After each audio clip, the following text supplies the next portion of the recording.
लय व्यवस्था 26 अध्याय में आशीषों के बारे में बाइबल बताती है। वहाँ बहुत सी आशीषें लिखी हैं, पर आज मैं सिर्फ भोजन से जुड़ी आशीषों के बारे में बात करूंगा। Praise the Lord. मेरा नाम विभोर है।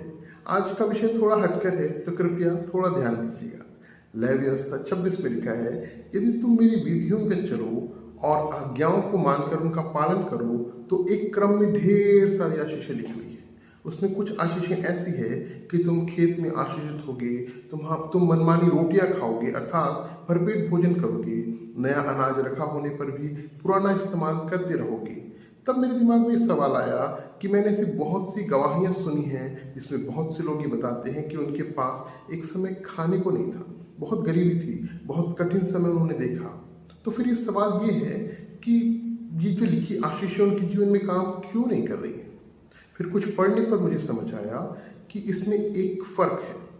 दूसरा कुरिन्थियों उसके 11 अध्याय का 27 पद बताता है, पौलुस प्रेरित कई बार भूखे और प्यासे रहे। ये इसलिए हुआ क्योंकि उनके जीवन में परमेश्वर की सेवा की कॉलिंग थी। निष्कर्ष ये समझ आया कि जब आपके जीवन में सेवा का बोझ होगा या सेवा की बुलाहट होगी, तब ऐसी भूख और प्यास की परिस्थितियां आ सकती हैं। लेकिन नीति वचन 10:3 ये भी बताता है कि परमेश्वर धर्मियों को भूखे मरने नहीं देता है। मतलब भूखे तो हो सकते हैं, मगर भूख से मृत्यु नहीं होगी।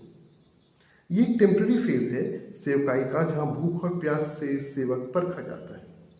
यीशु भी शैतान के सामने भूख के समय परखे गए।